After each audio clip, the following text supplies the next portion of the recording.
Hello and welcome back to another episode of my podcast. I'm saying that because I'm actually going to rebrand it. I'm going to change its name and I'm not 100% certain on that yet. So I'm just going to say welcome to the podcast, the evolving, growing podcast.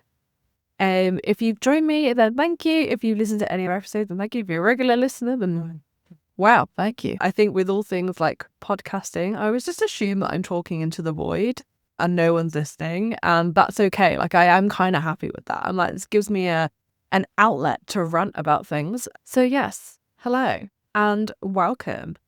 In this episode, I'm going to be talking about forecasting and why so many people feel scared to do it. Why you feel scared to forecast. It is probably one of my biggest questions that I get asked is, how do I forecast? Like, by clients, how do I forecast?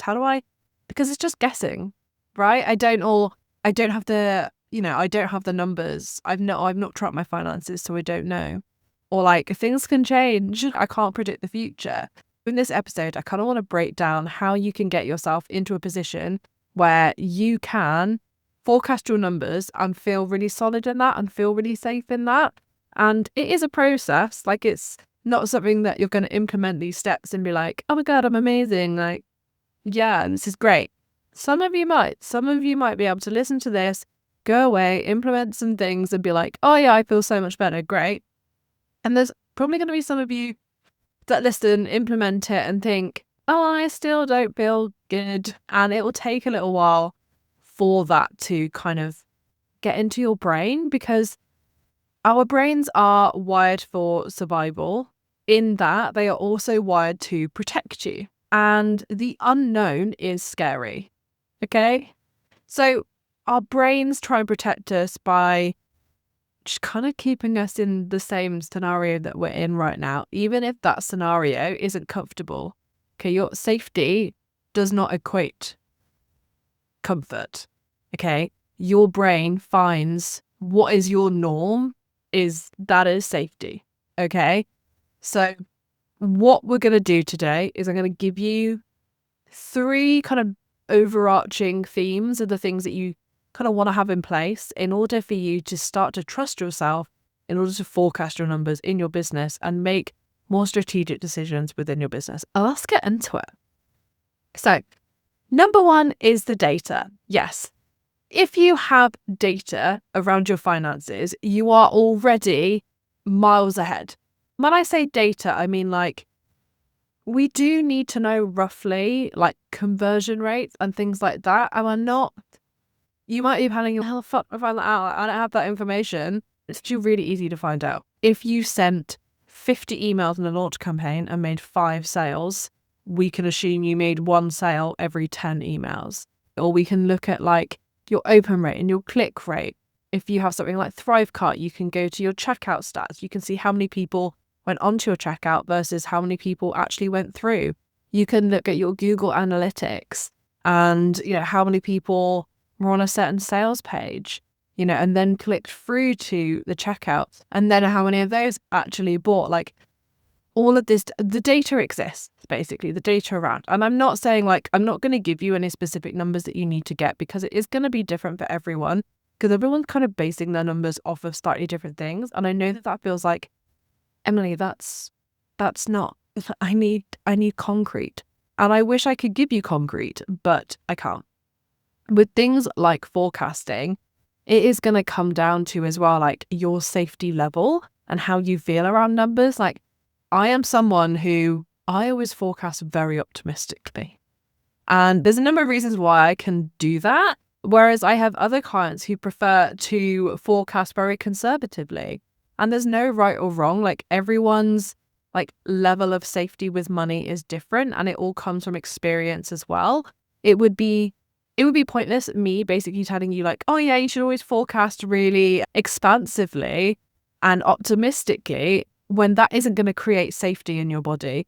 So you have to do what's right for you. But you will know roughly, based on last year or whatever, like when you sold something, how many you sold. And if you don't have that data, you can go and find that data. Like, you can go onto Stripe, you can go onto Thrivecart, you can go wherever you make your sales and you can get that data. But the other thing that kind of comes under data is not just the sales data, but also your financial data. And that is things like your income and your expenses. Okay, so if you already track your finances, then like I said, like you're miles ahead because you hopefully have your income, and I recommend you split it per offer. And then you also have your expenses. And again, how you split that is completely unique. Some people don't split it at all. Some people categorize it. Some people, you do you. But you need to know basically how much is coming into the business and how much is going out of the business. And so much of forecasting is just guesswork. It's predicting. But I know that I have a Canva subscription and I know that I'm not getting rid of that anytime soon. So I can predict that I'm going to pay $10.99 to Canva every single month for the next 12 months. So I can go on to my forecasting spreadsheet and I can just drag that number across. And I can do that for so many of my subscriptions, right? I'm recording this on script and then I upload it to Hello Audio. Okay, those are 2 subscriptions right there that I can guess I'm going to have for the whole year. You know, so there's lots of things that you can already go, okay, well, I know all of these subscriptions I'm going to have. Like, I know that I have group programs and memberships that I'm in, and I have, 3 months on that payment plan and 6 months left on that payment plan. I can map those all out. Equally with our income, I can map out all the money that I have due in. Like, I know that I have, let's say 10. I have 10 clients on payment plans. So I can map out those payment plans, and I know that some end in October, some end in November, some end in December, because that's when I sign clients and their 12-month payment plan. So I can basically map out the income that I already know I'm going to get. And I know what you're thinking. You're thinking, Emily, but payment plans aren't consistent income because you don't know if they're going to have. What happens if someone doesn't pay? And I'm like, girl, if they don't pay, then you go and get your money. It's why you have contracts, okay? You have contracts in place. And you have stipulations in that contract of this is what's going to happen if you do not pay me. Okay. It is not you being a bully. It's literally you being a business owner. So that is one hill I will die on, is that payment plans are monthly recurring revenue. They are guaranteed revenue. It's just up to you to make sure that you go after that. Okay. And 9 times out of 10, like payments bounce all the time, but that's completely normal. Like cash flow, money comes in at different times of the month, money goes out at different times of the month. The occasional thing bouncing is fine, like it'll retry in a couple of days. If obviously someone properly like ghosts you, then you have like, okay, you could pull out this bit of your contract, send them an email and go, hey, by the way, do this. I would send the email via a method that you can track. So if you have like them on your mailing list, then I would send it via your email service provider, just so you can see whether they've clicked it, like opened it. Because if they've opened it and then continue to ignore you, then you can like address that in your next email, and basically have a revenue. I always think of like the people on trains and the like revenue protection officers, and it's like, you don't need to take any money more of my money, girl, but you need to be your own revenue protection officer. Okay. Anyway, that's like a side rant on payment plans. I feel like we should have another day. So that's data. You can map out everything that's already coming in, everything that's already going out. Now, of course, if you don't have contracts signed, then don't map the income right this second. But what you can do is you can look at your sales plans for the year. Okay, so if you have launch cycles, then you might already know what months you plan on launching. And you might already know what your goals are for those launches. If that's the case, then you can start mapping those out. And you might go, but Emily, I've got payment plans, I've got pay in full. Should I say that they're all going to pay in full or all payment plan? You also should know, again, this is from that kind of conversion data, is what percentage of your clients pay in payment plans. Like you don't have to know this. I don't know this number. I probably should, but I'll tell you. What I do is I kind of guess. I know that actually it's probably like 90% pay on payment plans. Okay, so I generally, when I'm projecting, when I'm forecasting, kind of means the same thing. I will just put in as if 100% of people go on payment plans, because that way I'm kind of assuming I'm going to get less money per month than if someone like pays in full, because I'd rather project that people pay on payment plans than they pay in full. And if they pay in full, it shouldn't matter anyway, because of the method that I manage my money and that I teach everyone to manage their money, is we kind of use those higher income months to cover the lower income months anyway. So it doesn't matter. You do you. Like I say, you do you. But I think it's probably better to predict that you're going to get payment plans. If you're someone that maybe you're like, I get 50-50 or like 60-40 or rough numbers, you can map that out. You can literally, I have a very, very simple spreadsheet where it's like, okay, I'm going to have 3 sales at this payment plan. In the cell, in the spreadsheet, I'm like, equals 3 times payment plan number, enter, done. And then if those are the 3 clients I have for the next 3 months, I can drag that over. The great thing about spreadsheets, they are incredibly simple. There's no need for you to overcomplicate them. There's no need for color coding and fancy sums and all of that and formulas. And no, we're not about that. We can just do math in it. You're asking it, what does this equal? Okay. Anyway, that's data. That's the data side of things. And once you are on top of your numbers, on top of your finances, it becomes really easy to predict what is happening. The second part of this is having an overflow strategy. So overflow is the amount of money you have in your business after you paid yourself, after you've put aside for tax, after you've kind of fulfilled your financial obligations, you have leftover money, which I call overflow. So you might call it profit after tax, profit after no, but we have profit, then we pay ourselves, we set ourselves money for tax, blah, blah, blah, blah, blah. We have overflow. Okay. When you have an overflow strategy, essentially what this is we're also mapping in how our overflow is going to grow or reduce month on month. So what I can do with this forecasting is I can look at the income I've already got coming in, the income I've got coming out. I can also look at the income I'm projecting, I'm forecasting to come in, and same with my expenses. And I can see how that affects my bottom line. So this is when you hear people call bottom line. Generally, they mean like profit, but I talk about overflow because profit means nothing if you don't know what it's doing. Okay, if you might have like £2,000 profit, you might have £20,000 profit. If you don't know what that money is supposed to be doing, that number kind of means nothing, right? How much are you paying yourself? How much are you putting aside for tax? Do you need to pay a credit card? Are you paying into your pension? Like, there's so many things. We're looking at overflow, which is essentially profit after all of those other deductions. Okay, like literally what is left over. We can see it per month. This is essentially what kind of stays in your bank account. Now, I teach people to have a pot. We call it overflow. We move overflow into it. On the months where we don't have the income to pay ourselves our set consistent salary, we just move that money back over into our main account. It really does not have to be more complicated than that. Everything I teach, everything I do is designed to be super, super simple. I don't have the mental bandwidth to complicate my life. I also can't do mental math. So everything I do, everything I teach, and everything I share is designed to be as easy and minimal mental load as possible. So overflow strategy just means, how are we making sure that there is money left over in the business, and how is that money being used? Is there enough money to cover the low income months? And if there's not, what can we do about that? Can we make more money? Can we raise our prices? Can we add a launching? Can we follow up with leads? Or can we look at our expenses? Can we reduce our expenses? Can we pause a subscription that we have? And then after that, because that affects profit, but ultimately we then can look at, how am I on track for saving for tax? Can I pause that? Can I pause or reduce my pension contributions?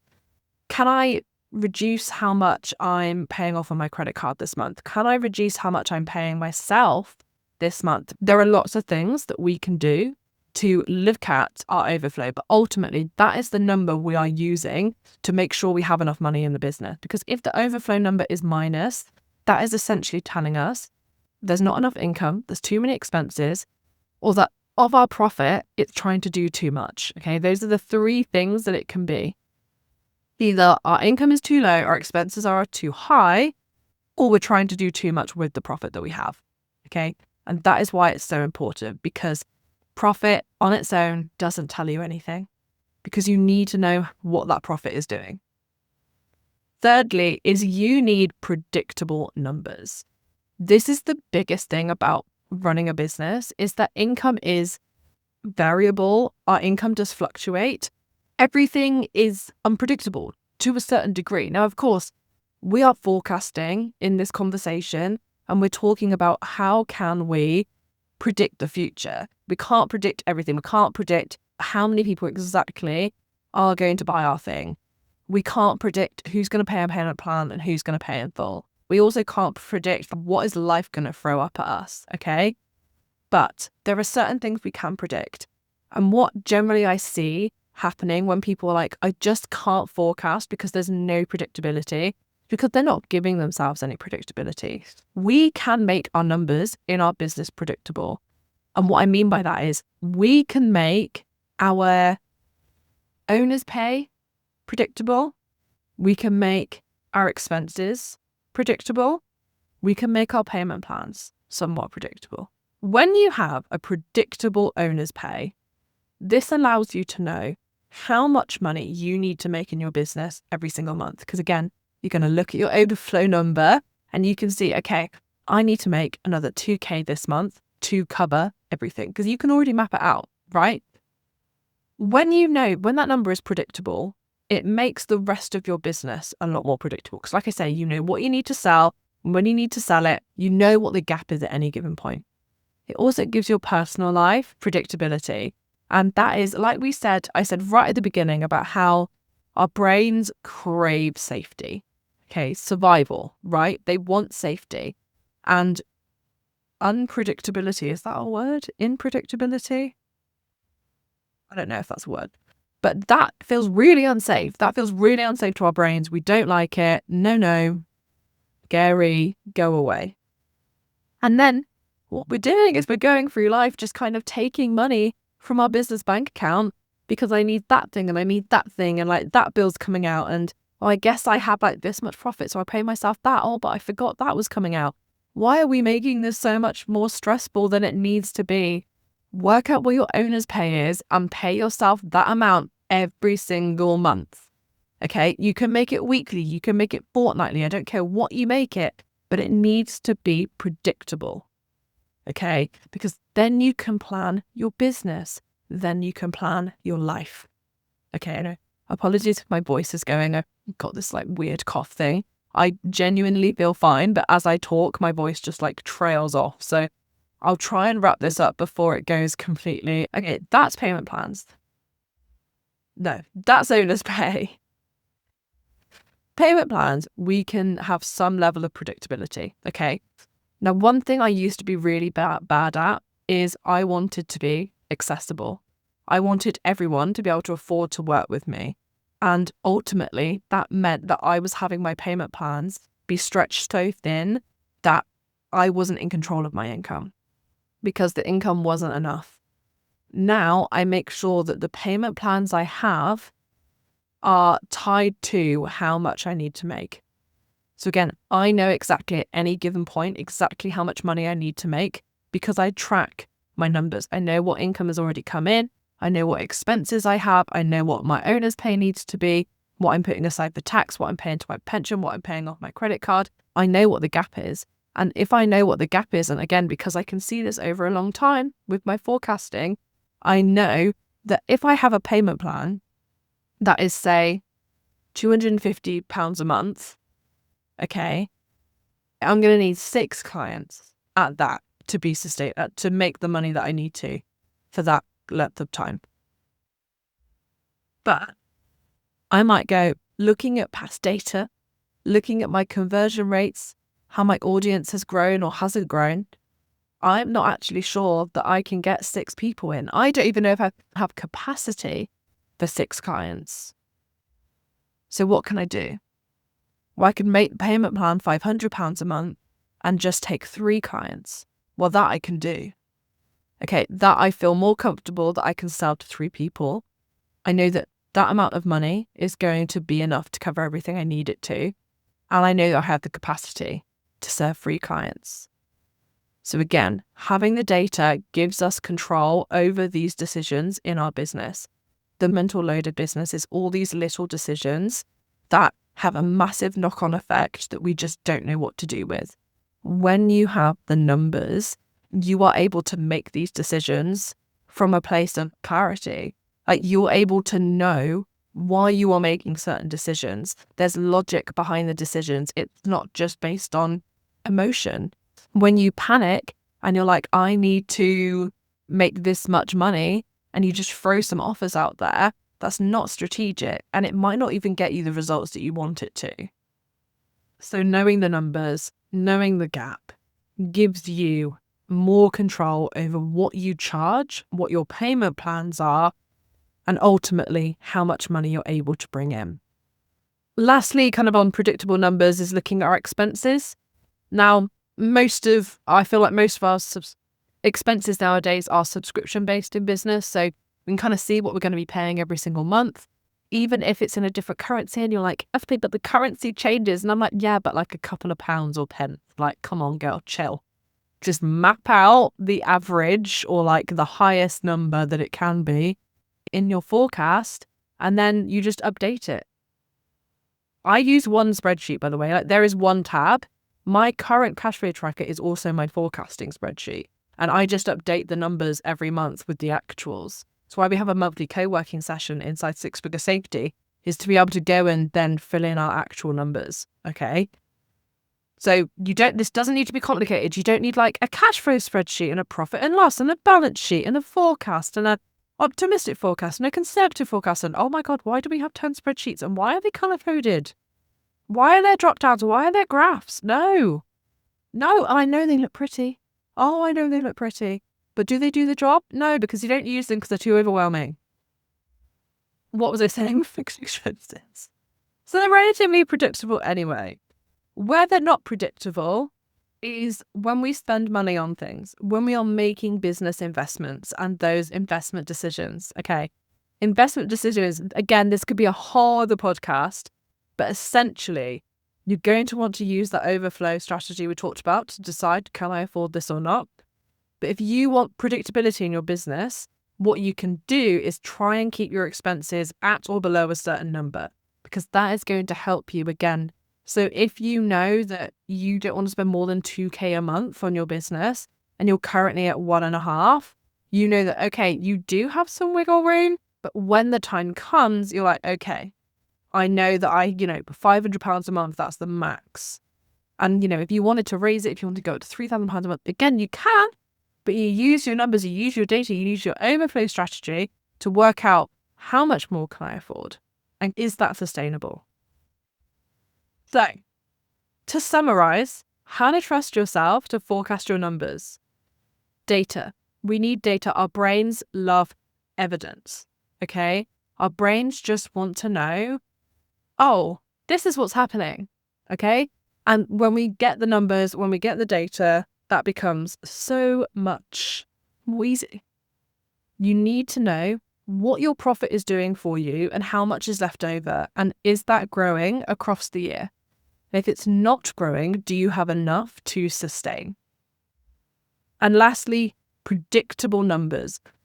Give yourself predictability where you can, whether that's with income, whether that's with expenses, whether that's with owner's pay, whether it's with pension contributions, a percentage that you put aside for tax, whatever it is. That it's almost like giving yourself mini rules, mini kind of things to live by that, again, it just reduces those financial decisions, that mental load. Anything you can do to go, well, this is how much I pay myself, this is how much I put aside for tax, and this is how much I do that. You've reduced a decision, okay? Rather than every month being like, oh, I don't know how much money I should put aside. I don't know what I can pay myself. I don't know if I should do this or that. You don't need to have those questions on the back of your mind the whole time, because you know. If you want to learn how to forecast your numbers, if you want to learn financial strategy where your business funds your life and you get to live your ideal lifestyle and build wealth, then please do consider joining Six Figure Safety. I will put the link in the description. We are evergreen. You can join at any point. We're going to have certain challenges throughout the year, but right now, obviously, it's January, so we're at the beginning of the year and we're kind of figuring things out. We're setting our revenue goals. We are mapping out our sales plans and our offer ecosystems, making sure that everything is really kind of locked in place and we know how we're going to achieve that revenue goal. And most importantly, that revenue goal is tied to what you want your life to look like. It's not six figures. It's not 10K months. No, it's what your life needs. Okay. We do everything in business is about you and living your life and having the lifestyle that you want. It is not about what looks good. It is not about what you quote unquote should do. Thank you for listening. I will speak to you very soon.